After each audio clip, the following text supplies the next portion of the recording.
دیوبند اور بریلی ان میں اس سے یہ سوال ہوا تھا کہ ان کے درمیان میں کیا ڈفرنسز ہیں، کیا اختلافات ہیں کہ یہ دیوبندی یہ بریلوی. تو میں نے بتلایا تھا کہ وہ بھی اہل السنہ والجماعہ میں ہیں، ہم بھی اہل السنہ والجماعہ میں ہیں. فرقہ اہل قرآن اہل السنہ والجماعہ میں نہیں ہے، وہ قرآن سے آگے کوئی چیز مانتے ہی نہیں. فرقہ اہل حدیث وہ اہل السنہ والجماعہ میں نہیں ہے، وہ سنت نہیں مانتے، وہ اہل حدیث کہ ہم اہل حدیث ہیں، ہم اہل السنہ ہیں، وہ اہل حدیث ہیں. حدیث و سنت کا فرق پھر بتاؤں گا کل پرسوں. پھر امت کے اجماع کو بھی نہیں مانتے. 20 رکعت پر امت کا اجماع ہے تراویح کا، وہ نہیں مانتے. ایک اذان جمعہ میں حضرت عثمان کے زمانے میں صحابہ کے اجماع سے بڑی نہیں مانتے. تو وہ حدیث مانتے ہیں، سنت نہیں. سنت بھی نہیں مانتے، اجماع بھی نہیں مانتے، تو اہل سنہ والجماعہ میں کیسے ہو جائیں گے؟ اور یہ جو بریلوی ہیں یہ قرآن مانتے ہیں، سنت کو مانتے ہیں، مطلق حدیث نہیں، سنت کو مانتے ہیں، اجماع امت کو مانتے ہیں، اور مجتہدین کے قیاس کو مانتے ہیں. پکے حنفی ہیں، اگرچہ فقہ حنفی کے بہت سے مسئلے وہ غلط سمجھتے ہیں. عبارتوں کے سمجھنے میں غلطیاں ہو جاتی ہیں، اور وہ عبارتوں کا فقہ کی کتابوں کے مسئلے غلط سمجھتے ہیں. فقہ کی ہر کتاب میں یہ مسئلہ، یہ عبارت ہے کہ جب تکبیر شروع ہو تو لوگ کھڑے ہوں حی علی الصلاۃ پر. وہ کہتے ہیں کہ حی علی الصلاۃ سے پہلے کھڑا ہونا جائز ہی نہیں، نہ امام کھڑا ہو نہ مقتدی کھڑے ہو. تکبیر کہنے والا تکبیر شروع کرے، جب وہ حی علی الصلاۃ کہے اب امام صاحب اٹھیں گے، لوگ اٹھیں گے. یہ انہوں نے فقہ کی عبارتوں کا غلط مطلب سمجھا ہے. اور ہمارے دیوبندیوں نے گجراتیوں نے ان کا بریلیوں کا توڑ کیا. ہمارے یہاں سب سے پہلے امام صاحب اٹھ کر مصلی پر پہنچتے ہیں، پھر لوگ کھڑے ہو جاتے ہیں، پھر مؤذن دیکھتا ہے ہاں سب درست ہو گئی تو اب کہے گا اللہ اکبر اللہ اکبر اللہ اکبر اللہ اکبر. 1 سیکنڈ میں نہیں مٹا دے گا، ایک آدھے منٹ سے زیادہ نہیں لگتا، آدھے منٹ میں تکبیر نہیں مٹا دیتا ہے. یہ ان بریلیوں کا توڑ کیا. وہ کہتے ہیں حی علی الصلاۃ پہلے مت کھڑے ہو، ٹانگیں توڑ دیں گے. انہوں نے کہا پہلے کھڑے ہو، جب صفحہ درست ہوگی تب اقامہ شروع کریں گے. لے اللہ طرف نقیض ہیں، ایک یوں ڈل گیا ایک یوں ڈل گیا. جبکہ مسئلہ یہ ہے کہ تکبیر کو عربی میں اقامہ کہتے ہیں، اقامہ کے معنی کھڑا کرنا. تو تکبیر شروع ہوئی، اقامہ شروع ہوا، اب حی علی الصلاۃ پر اٹھنا کیوں بھئی؟ جب اقامہ کھڑا کرنا پایا گیا تو کھڑے ہو جاؤ. اور ہم سے یہ ہے کہ بھئی ابھی اقامہ کھڑا کرنا نہیں پایا گا، آپ لوگ سب کھڑے کیوں ہو گئے؟ کس نے کھڑا کیا آپ کو؟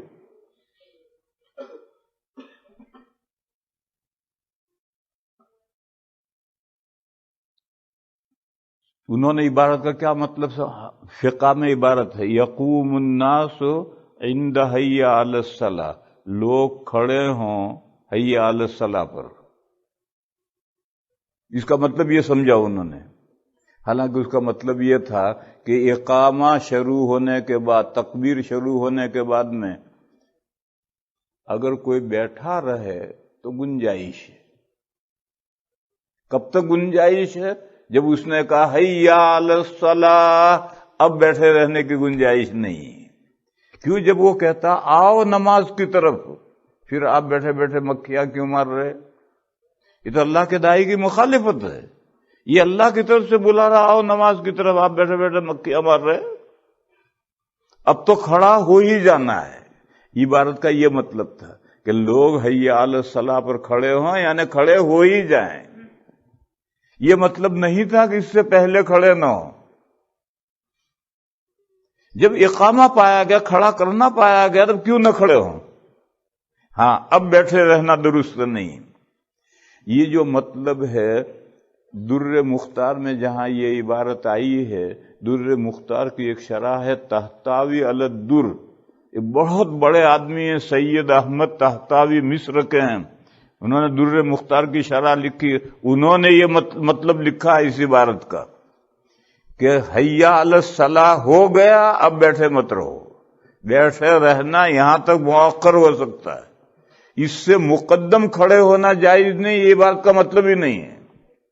یہ سید احمد تحتاوی نے در مختار کی شرح میں یہ مطلب لکھا ہے، اور بریلوی جو سمجھ رہے ہیں وہ فقہ کی کسی کتاب میں وہ مطلب نہیں لکھا، مگر وہ سمجھ رہے ہیں. تو میں یہ کہہ رہا تھا کہ وہ پکے حنفی ہیں، اگرچہ فقہ حنفی کی بہت سی باتیں وہ سمجھتے نہیں. اچھا، پھر فقہ حنفی میں کچھ باتیں قرآن کے خلاف نہیں، سنت حدیثوں کے خلاف ہیں.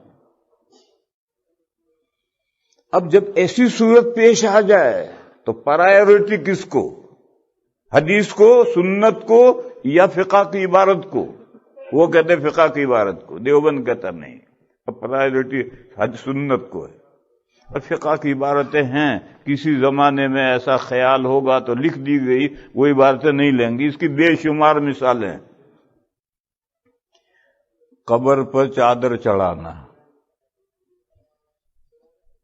شامی میں ہے، علماء دیوبند نے اس کو نہیں لیا. شامی سے ہم بھی فتوے شامی سے دیتے ہیں، مگر اس جزیے کو نہیں لیا ہم نے. کیوں؟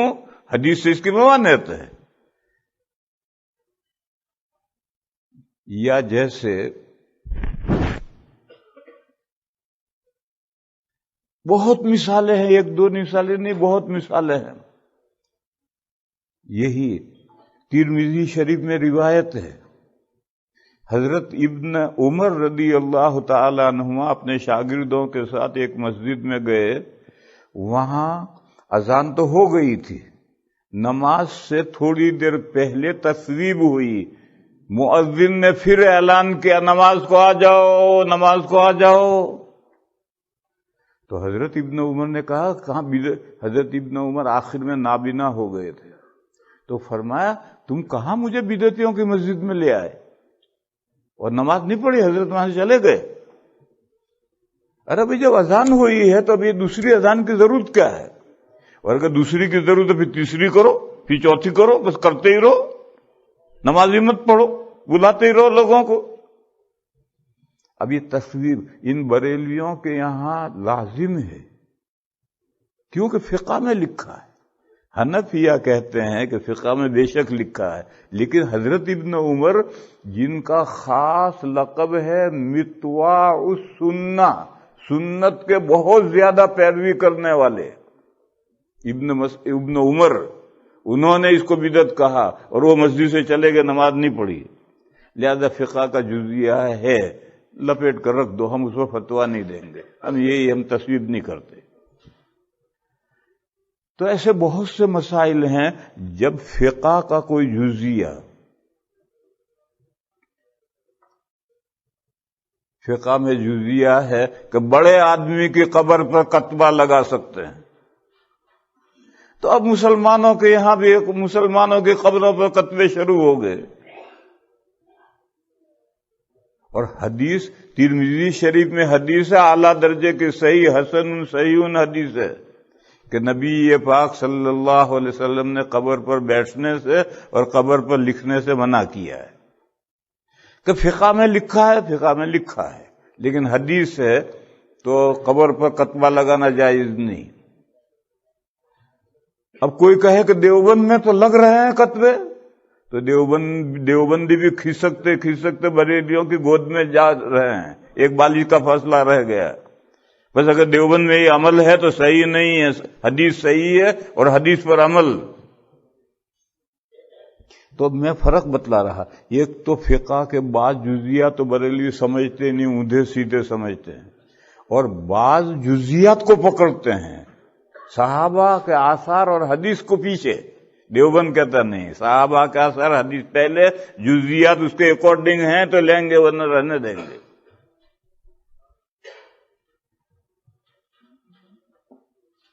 بس وہ بھی پکے حنفی ہیں، مگر بس یہ دو چیزیں ہیں۔ مگر ایک مسئلے میں ہمارا ان کا اختلاف ہو گیا ہے، اور وہ پھیلاؤ تو 25 مسئلے بنیں گے، سمیٹو تو ایک مسئلہ ہے، اور وہ مسئلہ ہے محبت نبوی اور محبت اولیاء میں غلو۔ اس غلو سے 10-20 مسئلے پیدا ہو گئے، بنیادی مسئلے 4 پیدا ہوئے۔ یہ دیوبند اور بریلی کے درمیان میں فرق ہے۔